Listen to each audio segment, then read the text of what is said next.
Assalamualaikum warahmatullahi wabarakatuh. Perkenalkan, nama saya Geraldi Brata Sukmana.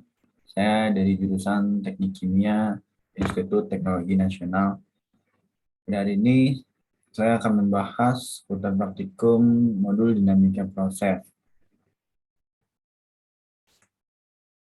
Pertama, untuk ruang lingkupnya pada percobaan yang saya lakukan, fluida yang digunakan itu adalah air keran. Tangki yang digunakan dalam percobaan ini terdiri dari dua buah konstan head tank, di mana letaknya ada di bagian atas, dan ada tiga buah bagian bawah disusun secara paralel dan seri untuk tangki pengaturannya. Tangki tersebut dihubungkan dengan pipa logam dan 6 buah valve sebagai pengaturan aliran fluidanya. Nah, mulanya melakukan kalibrasi untuk valve A, B, C, D, E, dan F dengan variasi bukaan 20%, 40%, 60%, 80%, dan 100%. Mengamati waktu tiap perubahan ketinggian air selama 5 skala dan ketinggian 50 cm pada setiap valve. Gangguan yang ada pada percobaan yang saya lakukan itu untuk valve D 10% dan untuk valve F itu 4%. Dan ini hasil yang pertama dari karakteristik valve. Untuk karakteristik valve-nya sendiri, untuk valve A, B, A, C, dan E, itu adalah jenisnya quick opening, di mana pada karakteristik ini kenaikan persen laju alir akan semakin besar seiring dengan persen bukaan valve yang kecil. Nah, sedangkan untuk valve F itu jenisnya adalah equal percentage, di mana persen kenaikan laju alir semakin besar dengan persen bukaan yang besar. Valve B dan D itu memiliki karakteristik linear, di mana kenaikan persen laju alir berbanding lurus dengan persen bukaan valve. Nah, terjadi penyimpangan pada valve C.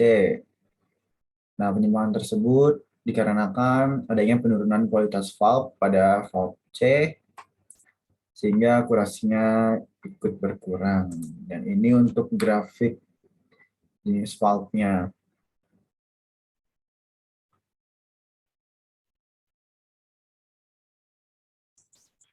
Untuk yang selanjutnya, pembahasan mengenai nilai N dan K.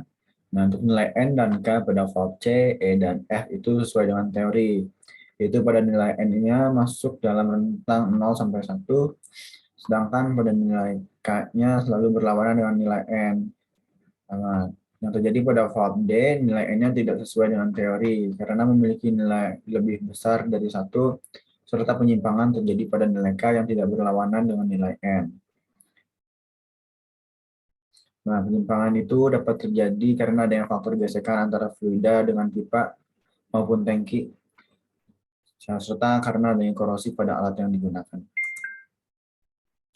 Dan ini untuk kurva bukan valve nilai N dan K-nya.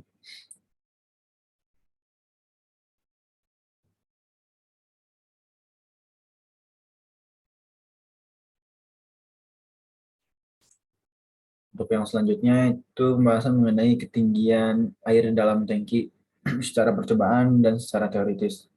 Nah, untuk yang hasil didapatkan pada praktikum saya yang saya lakukan itu untuk percobaan eh, ketinggian air dalam tangki secara percobaan dan teoris itu berbeda karena adanya perbedaan cara mendapatkan nilainya. Untuk ketinggian air dalam tangki secara percobaan didapatkan dari penurunan setiap 5 skala dari side glass pada tangki, sedangkan ketinggian cairan secara teoritis didapatkan dari hasil perhitungan yang menggunakan nilai N dan K yang sudah dicari sebelumnya. Dan adanya perbedaan itu eh, dipengaruhi oleh beberapa faktor seperti perbedaan nilai ketinggian air. Ini ada karena faktor gesekan antara fluida yang diperbesar dengan kekasaran pipa dan adanya korosi pada alat yang digunakan. Untuk untuk grafik dari perbandingan ketinggian secara teoritis dan percobaannya adalah sebagai berikut. Di sini memang masih terdapat beberapa perbandingan dari percobaan dan teoritisnya yang kurang mendekati karena adanya gangguan juga. Nah, untuk yang selanjutnya ini adalah keadaan setunak dan tidak tunak. Nah, dari hasil yang saya dapatkan pada saat steady state itu terdapat perbedaan pada ketinggian tank, di mana pada tangki 3 tingginya 7 cm, tangki 4 tingginya 4 cm, dan tangki 5 tingginya 10 cm. Nah, setelah steady state, ditambahkan gangguan pada valve D sebesar 10 cm dan pada valve F sebesar 4, maksud saya gangguan pada valve F sebesar 10% dan pada valve F sebesar 4%. Sehingga sistem yang semula steady menjadi unsteady, ditandai dengan perubahan seiring berjalannya waktu. Keadaan steady dapat terlihat kembali setelah ditandai dengan perolehan ketinggian air sebanyak 10 data konstan, yaitu pada ketinggian 6 cm pada tangki 3, ketinggian 9 cm pada tangki 4, dan 10 cm pada tangki 5. Nah, setelah itu, steady state tidak kembali terjadi karena tidak ditemukan 10 data konstan pada percobaan. Dengan dari data percobaan dan polimet, terdapat beberapa perbedaan. Hal tersebut terjadi karena beberapa faktor, di antaranya data pada percobaan terdapat banyak faktor yang mempengaruhi laju alir, seperti gesekan akibat permukaan bagian dalam tangki dan valve, karat dan pengotor, lainnya dari mineral-mineral air keran, sehingga data dari polimet tidak terdapat gangguan atau gangguannya diabaikan. Dan untuk grafiknya seperti ini. Untuk data polimetnya ini yang lurus, dan untuk percobaannya yang gangguan-gangguannya. Dimana di sini tembakannya masih kurang mendekati, mungkin besar dikarenakan kurangnya variabel pada saat perhitungan polimet.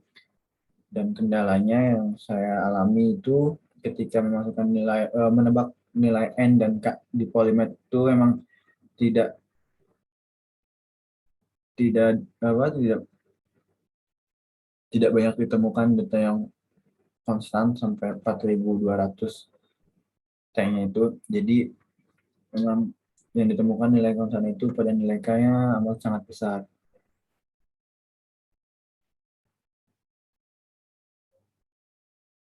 Cukup sekian pembahasan dari saya mengenai modul dinamika proses.